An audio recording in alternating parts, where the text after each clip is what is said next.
ಸುಮಾರು 15 ಜನ ಈ ಅಂಬರೀಷ್ ಅನ್ನುವ ಏನು ಮಾಡ್ತಾನ, ನನ್ನ ವಿರುದ್ಧವಾಗಿ ಇವನು ಊರಲ್ಲಿ ರೋಲ್ ಕಾಲ್ ಮಾಡ್ತಾನ, ಗುಂಡಾಗಿರಿ ಮಾಡ್ತಾನ, ಆಮೇಲೆ ವ್ಯಭಿಚಾರ ಮಾಡ್ತಾನ, ರಣ್ಮುಂಡಿ ದುಡ್ಡು ತಿಂತಾನ, ಸಮಾಜಘಾತಕ ಕೆಲಸಗಳು ಮಾಡ್ತಾ ಇದ್ದಾನೆ ಅಂತೇಳಿ ನನ್ನ ಮೇಲೆ ರೌಡಿ ಶೀಟ್ರು ಬಾಬು ನಾಯ್ಕ ಮತ್ತೆ ಇತರೆ ಎಲ್ಲ 35 ಜನ ಸುಮಾರು ಗ್ರಾಮ ಪಂಚಾಯತ್ ಸದಸ್ಯರ ಅಧ್ಯಕ್ಷರೆಲ್ಲ SP DC ಇಡೀ ಬಳ್ಳಾರಿ ಜಿಲ್ಲೆಯಾದ್ಯಂತ ಕಂಪ್ಲೇಂಟ್ ಕೊಡ್ತಾರ.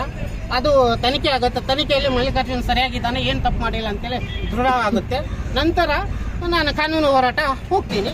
ಕಾನೂನು ಹೋರಾಟ ಮಾಡ್ತಿರೋ ಸಮಯದಲ್ಲಿ 6-7 ವರ್ಷ ಆದಮೇಲೆ ಆ ಗ್ರಾಮ ಪಂಚಾಯತಿ ಅಧ್ಯಕ್ಷ ಅಂಬರೀಷ್ ಅನ್ನೋನು ಮತ್ತೆ ಆ ರೌಡಿ ಶೀಟ್ ಇವರಿಬ್ಬರು ಸೇರಿ, ಆಮೇಲೆ ಬಿಲ್ ಕಲೆಕ್ಟರ್ ಫಕೀರ ಅನ್ನೋನು, ಇವರು ಗ್ರಾಮ ಪಂಚಾಯತಿ ಸದಸ್ಯರು ಮತ್ತೆ ಬೇರೆ ಬೇರೆ ಇವ್ರ ಹತ್ರ ಖಾಲಿ ಪೇಪರ್ ಮೇಲೆ ಸೈನ್ ಮಾಡಿಸ್ಬಿಟ್ಟು ಅವ್ರಿಗೆ ತಮ್ಮದೇ ಆದಂತ ಶೈಲಿಯಲ್ಲಿ ಬರ್ಕೊಂಡು ಕಂಪ್ಲೇಂಟ್ ಕೊಟ್ಟರು. ಅದು ನ್ಯಾಯಾಲಯ ಇದೆ, ಪೊಲೀಸ್ ಇಲಾಖೆ ಇದೆ, ಅವ್ರ ಮೇಲೆ ನನಗೆ ಗೌರವ ಇದೆ, ಇವತ್ತು ನ್ಯಾಯ ಸಿಕ್ತು. ಕೊನೆಗೆ ನಮ್ಮ ಮಾಜಿ ಸಚಿವರು ಮತ್ತೆ ಹಾಲಿ ಶಾಸಕರು ಅವರು ನನಗೆ ಕರೆ ಮಾಡ್ತಾರ, ಏನಪ್ಪ ಏನೋ ತಪ್ಪು ಮಾಡಿಬಿಟ್ಟಾರ ಬಿಡು ಅಂತೇಳಿ.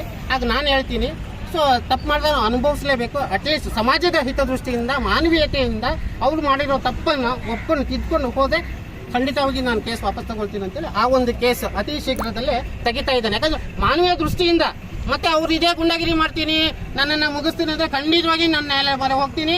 ಮುಂದಿನ ದಿನಗಳಲ್ಲಿ ಈ ಏನು ಆರೋಪಿಗಳಿದ್ದಾರೆ ರೌಡಿ ಶೀಟ್ರು ಬಾಬು ನಾಯ್ಕ ಮತ್ತು ಇತರೆ 35 ಜನ ಆದಷ್ಟು ಬೇಗ ಈ ಗುಂಡಾಗಿರಿ ಈ ಒಂದು ದಂಡ ಅನ್ನೋ ಪದ್ಧತಿ ಇವತ್ತಿಗೂ ಜೀವಂತವಾಗಿ ನಿಲ್ಲಿಸಬೇಕಂತ ನಿಮ್ಮ ಮಾಧ್ಯಮದ ಮೂಲಕ ಕೇಳ್ಕೊಳ್ತೀನಿ.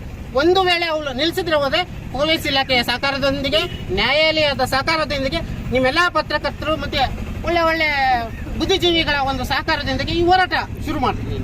ಎಷ್ಟು ಪೊಲೀಸ್ ಅಧಿಕಾರಿಗಳ ಮೇಲೆ ತಾವು ಕೇಸನ್ನು ಈ ಒಂದು ಪ್ರಕರಣದಲ್ಲಿ 3 ಪೊಲೀಸ್ ಅಧಿಕಾರಿಗಳು, DYSP, CPA, PSI.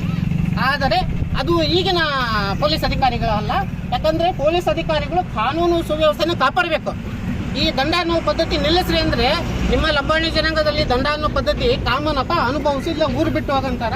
ಸೊ ಕಾನೂನು ಹೋರಾಟ ಮಾಡಿ, ನಾನು ಆಕ್ಚುಲಿ ಬೇಸಿಕ್ಲಿ ಸಾಫ್ಟ್ವೇರ್ ಇಂಜಿನಿಯರ್. ನಾನು ಈ ಶಿಶಾನಗರದ ರೌಡಿ ಶೀಟ್ರು ಬಾಬು ನಾಯ್ಕ ಮತ್ತು ಇತರ ಏನು ಆರೋಪಿಗಳಿದ್ದಾರ ಅವರನ್ನೆಲ್ಲ ಒಟ್ಟ ಹಾಕಬೇಕಂತ ನಾನು ಸಾಫ್ಟ್ವೇರ್ ಇಂಜಿನಿಯರ್ ಅನ್ನು ತ್ಯಜಿಸಿಬಿಟ್ಟು ನಾನು ಈ ಕರಿಕೋಟನ್ನು ಅಂದ್ರೆ ಅಡ್ವೊಕೇಟ್ ಆಗಿ ಚೇಂಜ್ ಆಗ್ತೀನಿ. ಮತ್ತೆ 100 ಸಂಘಟನೆಗಳ ಜೊತೆಗೂಡ್ತೀನಿ. ಕಾನೂನನ್ನು ತಯಾರು ಮಾಡ್ಕೊಂಡು ಕಾನೂನಿನ ಚೌಕಟ್ಟಿನಲ್ಲಿ ಹೋರಾಟ ಮಾಡಿ ಕೊನೆಗೆ ಇವತ್ತು ನ್ಯಾಯ ಸಿಕ್ತು. ಸರ್, ಅವತ್ತಿನ ಒಂದು ಪರಿಸ್ಥಿತಿಯಲ್ಲಿ ನಿಮಗೇನೇ ಇಷ್ಟು ಅನ್ಯಾಯ ಆಯಿತು, ದಂಡವನ್ನು ಹಾಕಿದ್ರು ಅಂತ ಹೇಳಿದ್ರಲ್ಲ, ಬಟ್ ಅವಾಗೆ ಒಂದು ಸಿಕ್ಕಿದ್ದಾಗ ಊರಿನ ಒಂದು ಸರ್, ಇವತ್ತಿಗೂ ನನ್ನ ಮನೆಗೆ ಬರ್ಬೇಕಂದ್ರೆ ಸೆಕ್ಯೂರಿಟಿಯಲ್ಲೇ ಬರ್ತಿದ್ದೀನಿ ಸರ್. ಭಾರತ ದೇಶಕ್ಕೆ ಸ್ವತಂತ್ರ ಸಿಕ್ತು 75 ವರ್ಷವಾಯಿತು. ನಮ್ಮ ಪ್ರಜಾಪ್ರಭುತ್ವ ರಾಜ್ಯ ಇಂಥ ಒಂದು ಇದರಲ್ಲಿ ನನಗೆ ಸೆಕ್ಯೂರಿಟಿ ಹಾಕ್ಬೇಕು ಸರ್. ಅದೇ ಬಾಬು ನಾಯ್ಕ ರೌಡಿ ಶೀಟ್ರು ಏನ್ ಮಾಡ್ತಾನ 2017ರಲ್ಲಿ ನನ್ನ ಅತ್ತೆನ ನಾನು ರೇಪ್ ಮಾಡಿದೆ, ಮಾನಭಂಗ ಮಾಡಿದೆ ಅಂತೇಳಿ ಆಗಿನ PSI ಬಾಳನಗೌಡ ಮತ್ತೆ ಯಲ್ಲಪ್ಪ ಗೋರ್ಪಡೆ CPI ಅವರಿಗೆಲ್ಲ ದುಡ್ಡು ಕೊಟ್ಟು ನನ್ನ ಮೇಲೆ 2-3 ಸುಳ್ಳು ಕೇಸ್ ಹಾಕ್ತಾರೆ. ಕೊನೆಗೆ ನ್ಯಾಯಾಲಯ ಬಿಡುಗಡೆ ಆಯ್ತು. ಯಾಕೆ ಬಿಡುಗಡೆ ಆಯ್ತು? ಮಲ್ಲಿಕಾರ್ಜುನ್ ಏನ್ ತಪ್ಪು ಮಾಡಿಲ್ಲ. ಈ ರೀತಿ ಚಿತ್ರಹಿಂಸೆ ಕಿರುಕುಳ ಕೊಟ್ರೆ. ಆಮೇಲೆ 2015-16ರಲ್ಲಿ ತನ್ನ ಮಾವ ಆ ರೌಡಿ ಶೀಟ್ರು ಮಾವ ಸಾಯ್ತಾನ ವಿಷ ಕುಡಿದು ಗಂಡ ಹೆಂಡತಿ ಜಗಳದಾಗ. ಆದ್ರೆ ಮಲ್ಲಿಕಾರ್ಜುನ್ ಟಾರ್ಚರ್ ಇಂದ ಸತ್ತೋಗಿದ್ದಾನ ಅಂತೇಳಿ ಊರೆಲ್ಲ ಸುದ್ದಿ ಹಬ್ಬಿಸಿ ನನ್ನ ಹೆಸರು ಹಾಳು ಮಾಡ್ತಾನೆ ಸರ್. ಸೊ ಅವನಿಗೆ ಈ ಮಾಧ್ಯಮದ ಮೂಲಕ ಹೇಳ್ತಿದ್ದೀನಿ, ನಿನ್ನ ಗುಂಡಾಗಿರಿ ಅಂತ ಮಾಡ್ತೀನಿ ಕಾನೂನು ಚೌಕಟ್ಟಲ್ಲಿ. ನೀನಿದು ಕಂಟಿನ್ಯೂ ಮಾಡೋದೇ ಆದ್ರೆ ನೀನ್ ಕಟ್ಸಿರೋ ಮನೆ 2 ಕೋಟಿದು ಸರ್ಕಾರದ್ದು ಅಕ್ರಮ ಹಣದಿಂದ ನೀನ್ ಗಳಿಸಿದ್ಯಾ. ಈಗ ಇನ್ನು ಮುಂದೆ ಅವನ ಫೈಲ್ ರೆಡಿ ಆಗಿದೆ, ನ್ಯಾಯಾಲಯ ಇದೆ, SP ಆಫೀಸ್ ಇದೆ, DC ಅವರು ಇದ್ದಾರೆ. ಮುಂದಿನ ದಿನಗಳಲ್ಲಿ ಅವನಿಗೆ ಬೆತ್ತಲೆ ಮಾಡಿ ರೋಡಿಗೆ ನಿಲ್ಲಿಸ್ತೀನಿ ಅಂತ ಈ ಮಾಧ್ಯಮ ಮೂಲಕ ಘಂಟಾಘೋಷವಾಗಿ ಹೇಳ್ತಾ ಇದ್ದೀನಿ ಸರ್. ದುರ್ಗಮ್ಮ ಗುಡಿ ನಾನು ಅವಾಗ ನನಗೆ ನ್ಯಾಯ ಸಿಕ್ಕಿಲ್ಲ ಅನ್ಕೊಂಡಿದ್ದೆ. ಇವತ್ತು ಆ ದುರ್ಗಮ್ಮ ತಾಯಿಗೆ ನಾನು ನಮಸ್ಕಾರ ಮಾಡಿ ಹೇಳ್ತೀನಿ. ಇವತ್ತು ನಾನು ನ್ಯಾಯ ಕೊಡಿಸಿದ್ಲು ದುರ್ಗಾಮಾತಾ ಮತ್ತೆ ನಮ್ಮ ಇವರು ಸೇವಾಲಾಲ್ ಮಹಾರಾಜರು ನ್ಯಾಯ ಕೊಡಿಸಿದ್ರು. ಸೊ ಮುಂದಿನ ದಿನಗಳಲ್ಲಿ ಈ ಒಂದು ಹೋರಾಟ ಕಂಟಿನ್ಯೂ ಮಾಡ್ತೀನಿ. ಬಟ್ ಅವರು ತಿದ್ದುಕೊಂಡು ಪಶ್ಚಾತ್ತಾಪ ಪಟ್ಟು ಇನ್ಮೇಲೆ ಮಾಡಲ್ಲ ಅಂದ್ರೆ ಕೊನೆಗೊಳಿಸ್ತೀನಿ.